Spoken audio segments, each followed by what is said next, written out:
Hello friends, and welcome to a brand new camera comparison between the Poco F5 and the Samsung Galaxy A54. On the Poco F5 we are recording at 1080p at 60 frames per second, while on the A54 we are recording at 4K at 30 frames per second.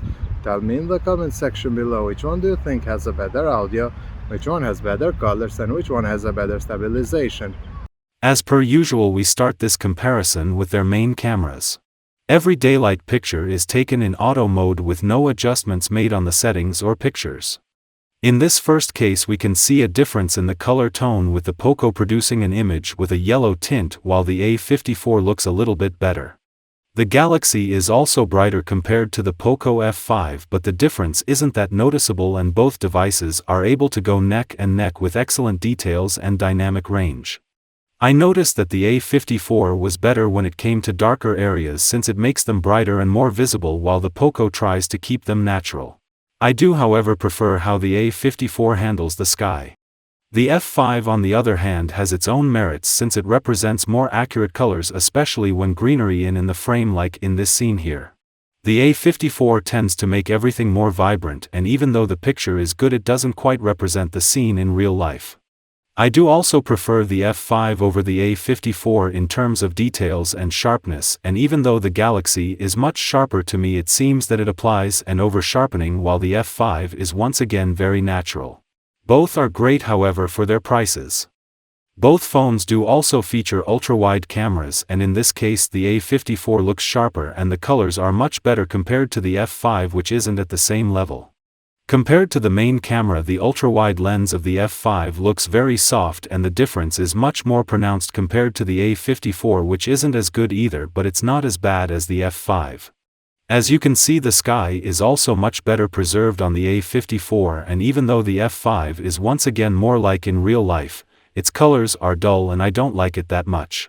It seems that all the focus on the Poco went to its main camera, and the ultra-wide camera seems to be left out, while the A54 seems to have a more balanced camera system.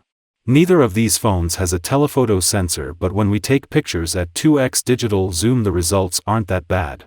Just like earlier, the F5 is a little bit more natural while the A54 is more vibrant. At 2x however I prefer the A54 more, since it takes brighter pictures and darker areas are visible more compared to the F5. On the other hand, both do a great job with sharpness.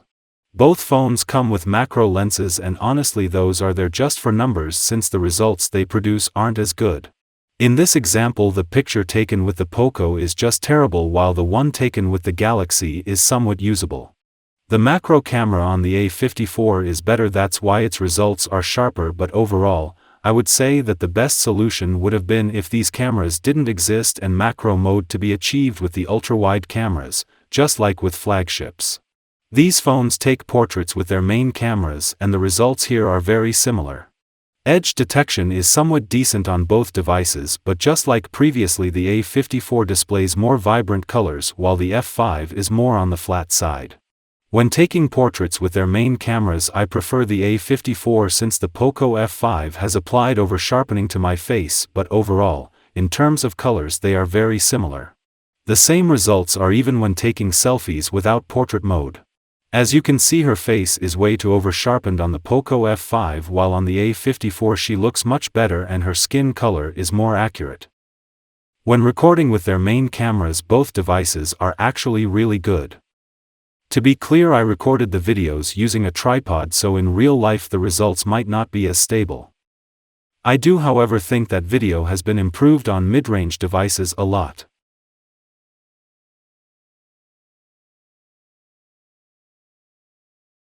Even with their ultra-wide cameras the videos came up really good, but don't expect them to be this stable if you record handheld.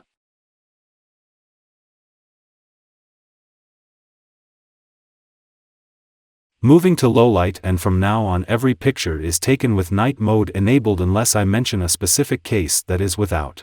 Contrary to daylight, it is now the A54 that applies extra sharpness to her face, and even though the picture overall is brighter I prefer the F5.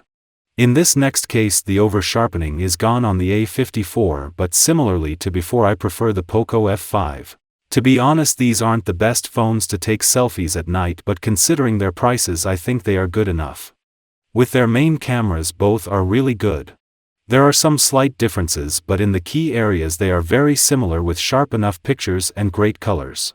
When there are plenty of light sources in the scene, these phones are almost indistinguishable, and picking a winner between them is very hard. When light sources aren't on the frame, the Poco F5 makes the pictures much brighter, while the A54 keeps the night tone. Some people might prefer their pictures to be as bright as possible, while others want night pictures to look subtle. None of the implementations is wrong.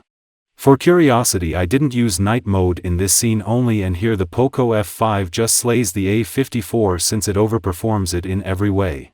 As you can see, the light bulbs are much better handled on the F5, while they are very messy on the A54. With the ultra-wide cameras we have totally different results. Here the A54 is very sharp and the light sources are all on check. The F5 on the other hand is a total disaster. The difference in this case is very big.